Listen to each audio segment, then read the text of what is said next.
Hi students, how's it going? I hope you are well. Um, Sorry that this is another late video. I had to go into school today, and you guys would be happy to know that our fish are doing well, our cichlids and our goldfish. Um, okay, so I wanted to make this video because I just want to help you guys understand what we're doing. So this is usually the big lab of grade 11, where it's kind of your send off into grade 12, making sure that you know how to do everything properly. So let's read it together. Introduction.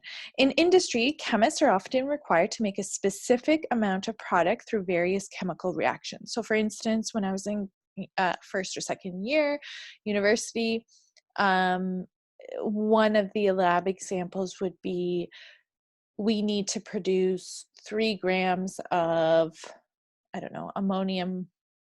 No, that's a bad example of like barium phosphate, which would be then further used for other labs or other steps. So it's very important to be able to make precipitates. Okay, so one type of double displacement reaction involves the combination of ions in solution to form an insoluble product called a precipitate. A precipitate that forms in a chemical reaction can be identified using the solubility guideline. So this is from Unit 2.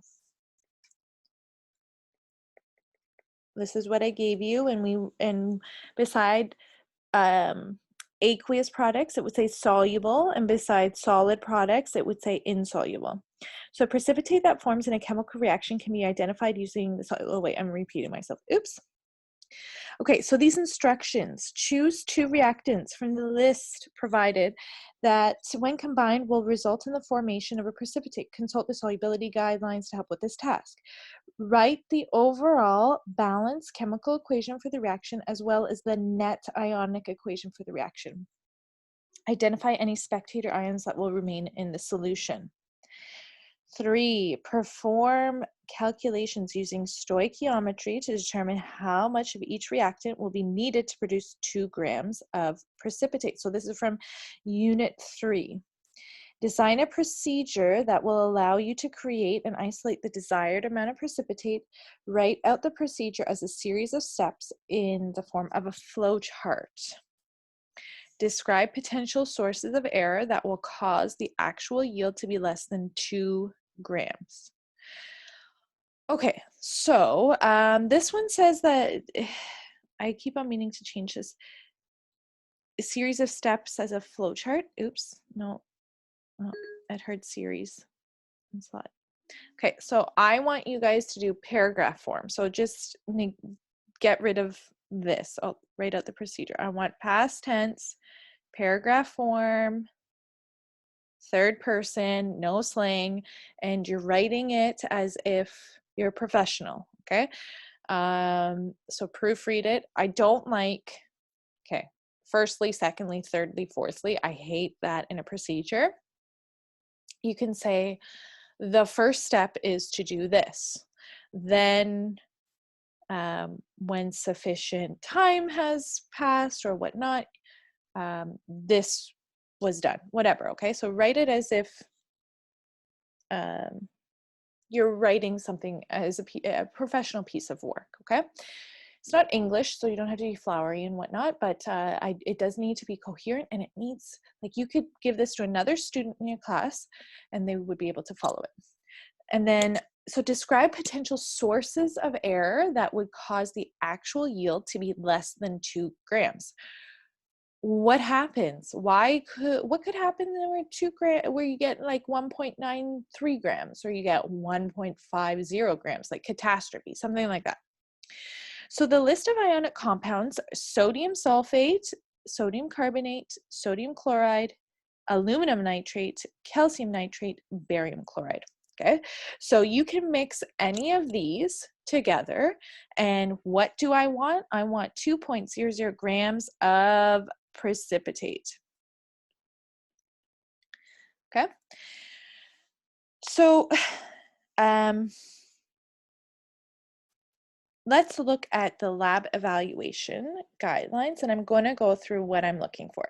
So the purpose is always I want it to be like to determine, or in this case, is it really to determine? What exactly is the purpose?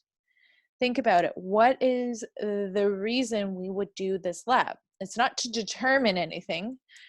It would be to produce blah, blah, blah. Okay, so you can start off with the purpose of this experiment is to produce. And then I think I've given you guys enough hints. All right, your hypothesis statement. If, oops, come on, highlighter. Oh my goodness. If, then, and I add because. If, you're going to tell me what you do.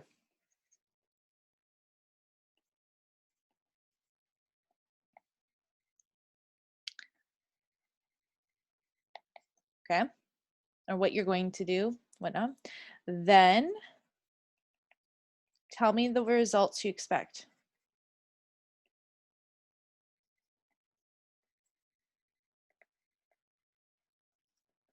And then the because part is explain why you will get the results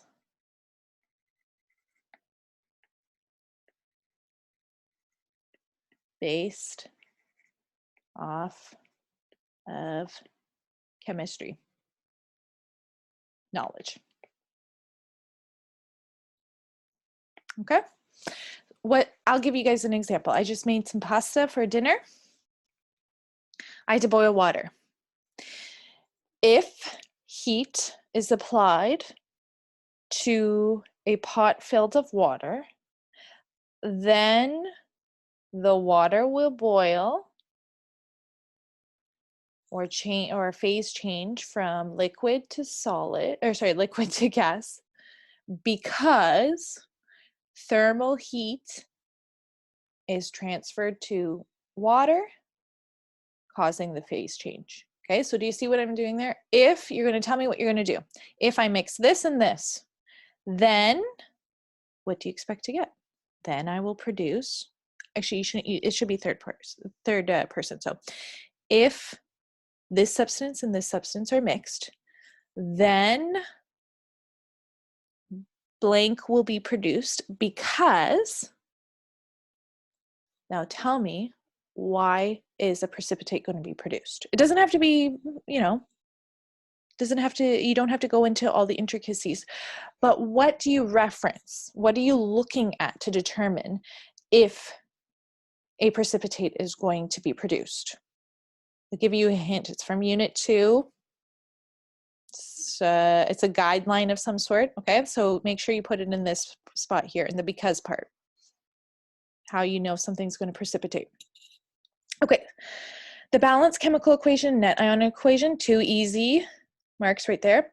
The supporting calculations for amounts of reactants. Okay, so I want to see the, you can use the table format, which I use.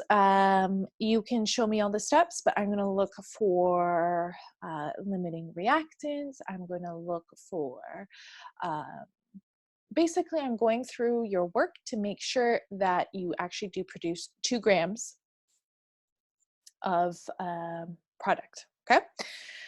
Your materials list. Now this is a little bit difficult because we aren't in the lab, so I apologize, guys. So you have to look, I'll put this document onto Google Classroom, but here is just a list of things that you might need, and think about what it is that you're going to do. I'm going to help you guys through this because I know that it is a little bit difficult, and I'm not being in the lab. So you need to get 2 grams of precipitate. So you're going to do your calculations, and you see this piece of equipment here. This is old school. Okay, this is a platform balance. We do not use this anymore. We now use an electronic balance. And you guys should have used it. Some people call it a scale. It's not a scale, it's an electronic balance. And okay, don't judge my drawing. You'd have a screen, and then you have a button here, which is called tare or 0. So what you can do with that is you can put, say, a beaker on the electronic balance, and the beaker, say, weighs 133.47 grams. Okay, if you press tare or 0, the electronic balance then shows 0. Why is this important? Well, if you do this, then you can use a different material, you can use a different piece of equipment. So you're going to scoop, okay, I kind of gave it away. You're going to use a scoopula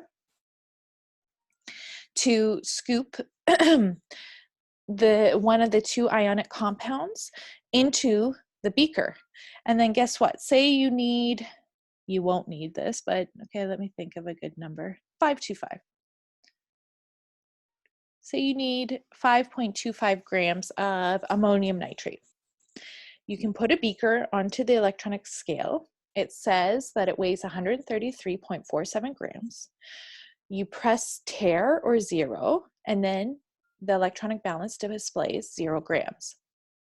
You can then use the scoopula and get the ammonium nitrate and put a little bit of ammonium nitrate into the beaker up until you have 5.25 grams. So this is just how we can avoid doing a little bit of math, okay? So you'll get 2 beakers. Think about what size, okay? I will say that you will need to make your solutions at least 100 milliliters to 250 milliliters, okay? So you'll think about what size beaker you want to get. Think about how many beakers you're going to need, things like that, okay? So once you have the 2 ionic compounds in the beakers, you are going to use, is it even here? Probably not, but you're going to use distilled water. Okay, so I'll write it down here. Why do you want distilled water? What do we have in drinking water, in tap water? We have chlorine ions, we have fluorine ions, we have calcium ions, we have sodium ions, we have potassium ions. They're all good for you. If you drink distilled water, it's actually very bad for your kidneys. You want to eat, tap water is wonderful, and it's good for you.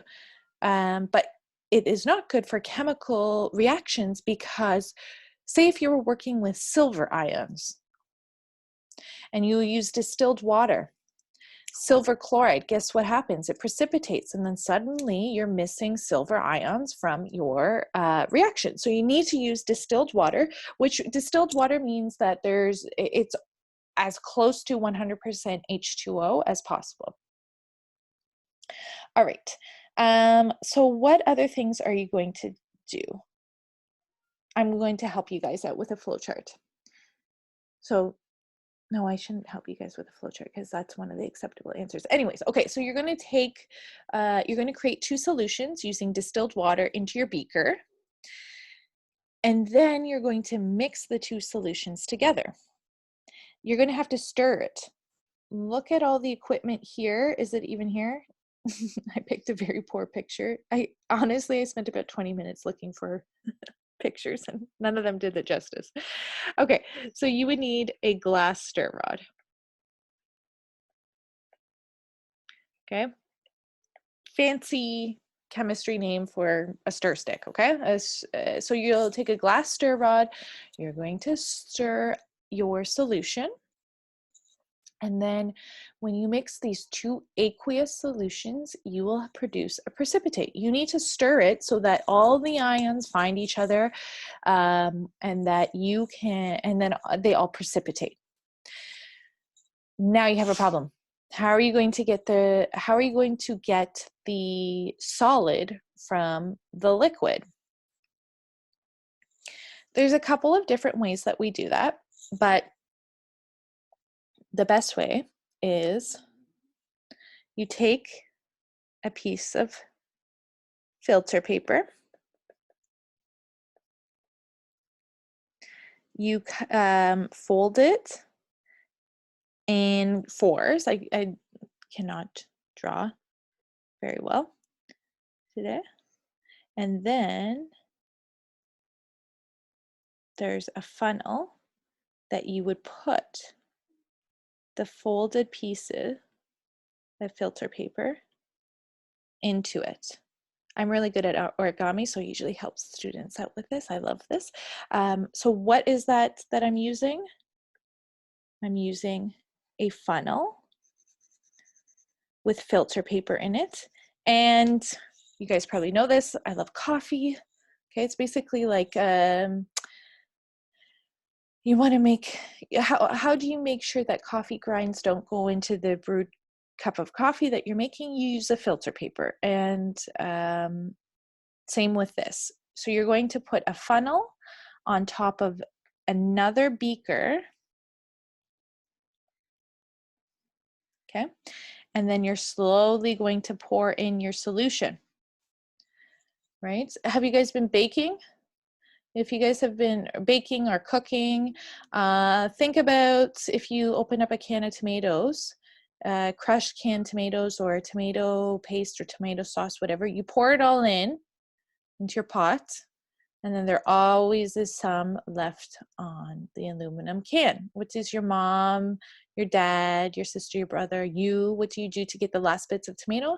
You take some water, you stir it around, you spin it around, and then you dump it into the pot or whatever. That's exactly what we do in chemistry too. You're going to have some precipitate. So here's the other beaker over here. Don't judge my drawing. Okay, there's the other beaker. We're putting in the solution into the funnel, the filter paper and beaker setup. And there's all this precipitate left all over the sides. Okay, you're going to take some distilled water, you're going to wash it down, and you're going to keep on putting it into the filter paper. Okay, I also posted a YouTube video about decanting a solution. Have a look at that. That's looking at the stir rod. Okay, and using a system with the stir rod and getting all of the solution into the filter paper. Once you have everything here, what's going to happen? Well, inside this filter paper, there's going to be all your precipitate. Okay, and what is in the beaker? Everything that's left over. So think, do I even care about that? No. But the filter paper is going to be wet. So what are we going to do with it? We're going to dry it. How long do you want to dry it for? You pick. Maybe think about if you wet a piece of paper, how long does it take for that piece of paper to dry? Is it 10 minutes? Is it 10 hours? Is it 10 days? Okay, so that's all part of the procedure. And then what are you going to weigh it on? How are you going to know how much did the filter paper weigh and how much did the precipitate weigh? So that's something else to include in part of the procedure. Okay, so include all those different things.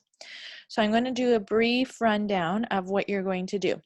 You're going to figure out how much of the 2 ionic solids you need.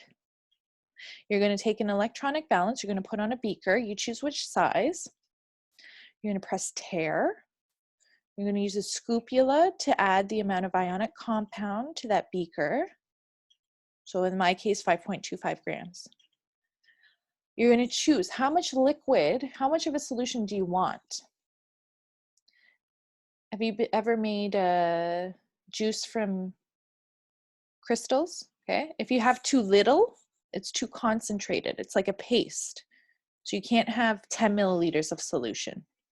If you have too much, it's too dilute.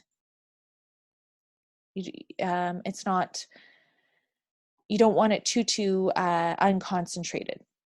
So I'm saying make a solution around around 100 milliliters to 250 milliliters. You have solution number 1 and solution number 2. When you mix them together, when you pour them together, you're going to have a precipitate form. You got to stir it using a stir rod, and you'll have a solid precipitate forms that goes all the way to the bottom. You somehow need to get that solid precipitate out. So you're going to take a piece of filter paper. How much does a filter paper weigh? Okay. You're going to fold the filter paper, put it into a funnel, and you're going to carefully pour the precipitate solution using the decanting method into the filter paper, and the spectator ions and the distilled water is going to come out of the it's going to be filtered out, and all that's left on the filter paper is your precipitate. You then have to dry it out, and then you have to see where the two, you have to calculate somehow, you have to figure out somehow if 2 grams of precipitate is formed. I hope I'm making this as easy as possible, but if you have any questions whatsoever, let me know. Now, sources of error, human error. I make errors all the time. It's part of being human. Chemists make errors all the time as well. And so that's why we create something called, you don't have to do this for this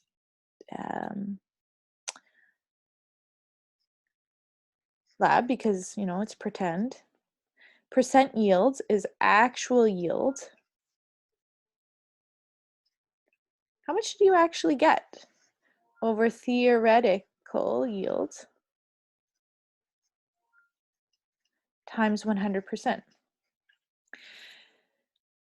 Now we're going to assume that, we lost product. Let's pretend we are at somewhere between 60 to 90% yield. What does that mean? Oh my goodness, I need to learn how to spell. That means 40, no, let me do this. If I have 90% yield, that means 10% yield, or 10% of the product was lost. If I have 60% yields, that means 40% of the product is lost. That's bad for business. If you work for a chemical engineering company when you are older, if you are a pharmacist, if you even if you're in second year lab, if you had a 60% yield, 40% of your profits are gone. 40% of your products are gone. Your boss or your, what would you call it, TA would not be happy with you because that's money that you're losing. So you're going to pretend that you lost some of the precipitate in this lab. Tell me, how did you lose it? Look at your procedure. Where could there have been errors? Where could you have misplaced some of, that's a bad word. What procedural steps could see a spill, could see, things not going accordingly? Look at everything and tell me where could the precipitate have gone missing. All right, so like I said, even though I'm saying write out the procedure as a series of steps or in the form of a flow chart, I want you to practice doing it as a paragraph, okay? And then your discussion, your sources of error. Tell me not the who, what, where, when, why, but really explain to me what happens. So some of the precipitate was lost during this step or could be lost during this step because of this, and this, whatever, okay? Try to give me a little bit of chemistry, and then tell me what steps could be done to prevent this, right? So when you get to proper full lab writing techniques, you will always point out your flaws, you will always point out your sources of error, and then you would say, next time this lab is performed, this is what will be done, this, that, and whatever. Okay, since we're not actually doing a lab, I want you to discuss your sources of error. Don't say spilled product, don't say human error, don't say bad equipment, okay? Those are grade 9 answers. Give me grade 11 answers. What could have gone wrong and what could you do to prevent that from happening? All right. Yeah, so hopefully this makes sense. If you have any questions, let me know, and have a great weekend, guys. I'm sorry that I've kind of started transitioning to evening work time like many teenagers. So I hope you guys don't mind these late posts. All right, take care. Bye.